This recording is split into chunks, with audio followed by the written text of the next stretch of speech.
What's up, guys? This is Coach Grant with First Down Training, and today we're going to be breaking down how you can run a perfect comeback route. So we're going to be talking about how you can run a comeback route versus zone coverage versus press coverage and break down the exact technique behind the route to run a perfect comeback. So I hope this video helps you guys out. Hope it could teach you a few new things. But also, fellas, if you are a wide receiver and you want an exact training schedule to follow in the gym and on the field with over 500 plus wide receiver drills and gym exercises you should be doing, check out that very first link in the description below for our ultimate 8-week wide receiver workout plan. It's 8 weeks of daily exercises, workout splits. We break down the exact sets, reps, and give you an example of each exercise and drill. So check out that very first link in the description below. We'd love to get you on that, fellas. Let's get started with this video. So main thing you have to understand about routes is that I'm sure a lot of you have heard about running routes off of steps, running routes off of like yardage, maybe a landmark. When should I run routes off of steps?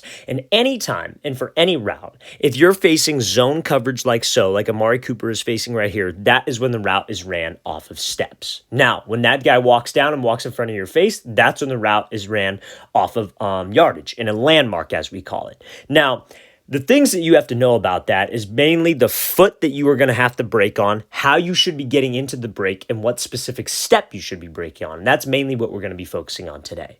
So let's watch this route from Amari Cooper. We're going to break everything about this down. He uses a vertical set, snaps his hips down, able to come back on the route and get that DB turned around. So when we come up to the line, number one, how do we decide if it's man or if it's zone coverage? If I see that this DB is, off, because again, it's not necessarily about how close or how far the DB is determines if it's man or zone coverage. You got to look at three specific things. Number one is the DB's leverage. So he's lined up and he is shaded to the outside. Now, as we all well know, there is such thing as outside shade man coverage, where he's walked down right in front of our face, he's outside leverage, and he's playing man-to-man. Or maybe it's cover two. Or maybe he's playing outside leverage and bailing into like a deep third or deep fourth of the field. But regardless, he's still outside leverage. So that doesn't necessarily tell me what the coverage is, but it does tell me where the DB is, and that's how I structure my route. Number two, I want to look at how close or how far he is. Not necessarily to tell me the coverage, but to tell me how I should structure my route. And then three, to determine what coverage it is, because then you want to try to figure out if it's man or zone. You look at his stance and his eyes. So this DB has eyes to the inside, looking at the quarterback or looking at the number two wide receiver, and he's facing the inside. That's a dead giveaway that it's zone. If he was squared up facing us, if his eyes were on us, those are usually man eyes. And there's a thing called man eyes and then zone eyes. This would be zone eyes, looking to the inside and looking like he's probably going to bail out of there, outside leverage. So that tells me that my route in this specific case is going to be off of Amari Cooper's fourth inside step, and that is where he is going to break on the route. Now, when it's, again, I say fourth inside, that is going to be the start of his hip drop. When he hits his fourth inside step, that is when he is going to drop his hips. Now, when it's man coverage, like we said, do you think you have to break right on the fourth inside? No, because when that guy walks up and he's playing man, the steps go out the window. It turns into a landmark. So you have to be able to run routes off of both things. So let's count Amari Cooper's steps here for those of you that don't know how to count steps. So do we count that step if we're counting inside steps? No, we do not count that step. That's one. You guys don't want to count because fourth inside is technically 8 steps. It's an 8-step comeback. But you can't be running routes and going 1, 2, 3, 4, 5, 6, 7. It's too many steps. You're counting too many numbers, and it is only going to slow you down because you're thinking too much. You only want to count inside steps. And again, we only do this against zone coverage. So he comes off the ball. We don't count that first step, and then that's 1. He comes up. That's 2 right there. That's 3. And then on the fourth inside, that is when he is going to drop his hips and snap down. Now, why would we break on the fourth inside? Usually it has a lot to do with depth, but also in this specific case on a comeback, it has a lot to do with us getting out of the break in the least amount of steps possible. Because when you snap on the inside foot when it's off of steps, watch what his second step does. He pivots, he hooks, and he's out of that break in 3 steps. 3 steps is probably as fast as you can get out of a 45-degree cut break. A lot of people will say, oh, you could get out in 2. It is very, very tough to make a sharp cut at the top of this thing in 2 steps. But again, when it's against zone, when you're selling fade, and you drop on that fourth inside, 3 steps is probably the least amount. And that's why we want to snap on the inside foot. But also it could have to do with depth. Because if you watch the depth of this route, I would say this is about what? let's count the yards. I would say this is maybe about like a 15 back to 12 yard comeback. So fourth inside is usually what's going to take you to, I would say, about 15 yards. That might vary, but it's mainly based on timing. Because when you guys are going up against high-level defenses, very, very talented, very, very quick DBs, timing is super important. Because in zone coverage, a DB is trying to keep everything underneath him. He is not trying to get beat deep. So when you throttle down and put the brakes on, that timing better be there with your quarterback. That quarterback's getting the ball out of his hands on a specific step. You better be getting out of the route on a specific step. So that DB is probably going to be breaking on that ball pretty quickly. And if the timing is even a fraction of a second late, that could be a pick six going the other way, especially on an outside breaking route. So that's why we run routes off of steps, and it's not just, hey, go run to 12 yards and snap down, or go run to 15 yards and snap down, because it's a zone coverage concept. When it's man, that goes out the window, and that's what we're going to talk about next. Now, when it comes to the mechanics of running a comeback route, especially against zone, and especially against outside leverage, because this is where guys struggle with this, they'll come off the ball, and they'll just strictly try to run to the blind spot of the DB. But Amari Cooper does something called a vertical set. And I love this against his outside leverage zone because it can get this DB to threaten and still give you, or get this DB to bite on your like fake to the inside, threatening to the inside, but also give you space to run the comeback. Because if you had to run a fade route versus this look, what would you probably do? You would burst up, you would attack him, you'd give him a hard fake to the inside to try to get him to crash, and then we'd slip out behind. So when you're running a comeback, whether that's against press, whether that's against catch technique, whether that's against off man, whether that is against zone, we have to make my comeback look like a fade. Whether that's selling the fade with your speed, with your stride, with your body language, whatever it might be, or the way you structure your route, because that is what will throw off the DB. That is what keeps him guessing. We're unpredictable. It could be a fade, it could be a comeback, it could be just a stop route, but it all looks fairly similar. And like I said, that's what makes us unpredictable. So he comes off the ball here. This move on his third inside step. So he comes off here, one, second inside, third inside. You see how he gives this hard, not the hardest cut inside, but nonetheless, a cut inside, a little head fake inside. This sells fade. He didn't just run to the blind spot of this DB, because when a DB's in zone and you just try to go run to his blind spot, what's he probably going to do? He's probably just going to widen. And when he widens and keeps his leverage, your space that you have to the sideline, that also decreases. So he doesn't run straight to the blind spot. He eventually gets there, but he closes the space, attacks his toes, gives him a vertical set because this looks like that fade. He slips to the blind spot, DB's thinking fade, and that's how we get space.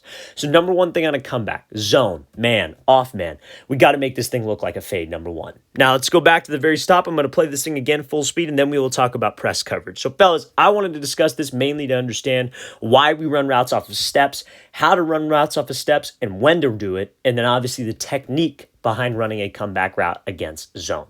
Now, let me ask you one more thing. What if it was zone, and what if he was off, but he was just straight up in front of you looking to the inside? All you would really need to do is attack him, work to the blind spot a little bit, then snap it off. You could run it the exact same way. You never want to just take off and run to the blind spot unless it's an inside breaking route. Because if you just run to the blind spot and he's outside shade, head up, and he does have that like blind spot area, that's technically his leverage, and he is just going to keep that leverage. Let's play this thing again, full speed one more time. Great job by Cooper breaking on that fourth inside step, vertical set on the third, in and out of that break in 3 steps. Okay, so now this is the situation we were talking about, right? That last one was zone. This next one is press man. So maybe you come up to the line, you have a play called, and you know that, okay, this comeback's at 15 yards. I'm going to break on my fourth inside step. You come up to the line, and that DB's walk down right and press. All that goes out the window. It now turns into a man coverage situation and a landmark situation. So let's say the break is going to be at 15 yards. Say it's still 15 back to 12 comeback. So you know that now it's man. I'm not really worried about it. I could snap down. It doesn't have to be on my inside foot. It doesn't have to be on my outside foot. It's either or. It's whenever I get to that break point, that is when I need that violent drop of my hips. That's why it's so important that wide receivers don't necessarily rely on, okay, I need to snap on this specific foot. It's more so about a violent level change and drop of their hips, because now it turns into a landmark break. So let's watch what this wide receiver does. So remember we said it, whether it's press or whether it's zone, what does a wide receiver have to sell? He has to sell fade. on a comeback route. You got to make your comeback look exactly like you run a fade. So when it's man coverage, it's not so much about how you would structure the route, I would say. It's more so about what you do with your body language, your speed, and your stride that's going to help you sell fade. Because when this DB's playing you man to man, number one thing he's trying to read, I would say, is your body language. And number two, he's trying to match your speed. So off the line of scrimmage, Richie James attacks this guy inside. He bursts up vertical. This DB's running. But watch where his eyes are. His eyes are on his hips. So whenever you're running routes, whether you're running a post, a curl, a comeback, it's about eliminating indicators. I don't want to let this DB know when I'm about to make a break. So leading up to 15 yards, I don't want to raise my chest up, because that's what a lot of wide receivers will do, because they're so concerned with dropping their hips. And I'm glad that you're concerned with that. But if you raise up to snap down, all that's doing is letting that DB know that you're about to make a break. And then if you're running up and, like, let's say the break again breaks at 15 yards, if right before the break you start to slow yourself down, take choppy steps, the DB is also reading your speed. And when he's reading your speed and you slow down, he slows down. And the whole reason wide receivers will slow down is because it's easier to get out of the break when you're not running full speed. So what do you think it's going to be for the DB? It's going to be easier to get out of his break as well. So again, running this comeback route, it all comes down to selling the fade. Make the comeback look exactly like the fade. Now, obviously, there are key things, like in terms of steps, in terms of landmarks, that you have to worry about. And that's what we're trying to discuss here as well. So when you are running full speed, when you do structure your route, like on that last example against zone, and you're making the DB think fade, at the break point, how do you get in and out of this thing fast? And the number one thing is you need to have a violent level change. So I mean like a hip drop. I mean you're sitting your butt down. I mean you're dropping your hips, however you want to think of it. But you have to get low, and you have to get low quickly, because that's the only way you're going to be able to decelerate while running full speed. Running routes is about being able to sell, being able to create energy and slow down, and then accelerate. So you have to accelerate, slow down, re-accelerate. And you have to do that in the least amount of space possible and the least amount of time possible at the break point. And if you could do all that, you will run a perfect comeback route. So you see when James, he snaps down on the inside foot, but he probably could have taken another step so he could break right at 15 and come back to 12. The way he ran this is not incorrect by any means, because he had that violent drop of hips. He broke at the landmark, which would be 15 yards, and he comes back to 12 yards. That's perfect. That's exactly how you would run this 15 back to 12 comeback. But it does not matter what foot you snap on. It just matters that you get to the landmark, you sell the fade, and your hips are violent getting low to slow you down. Okay, so let's play this thing again, full speed one more time. Great job by James showcasing how you would run that comeback versus press. And remember, this is not off of steps. This one is off of landmark, off of yardage. You have to get to the break point and still be able to sell fade without knowing the exact step to cut on. All right, fellas, I really want to thank you for watching. I really appreciate it. If you have any questions at all, don't hesitate to leave those in the comment section below.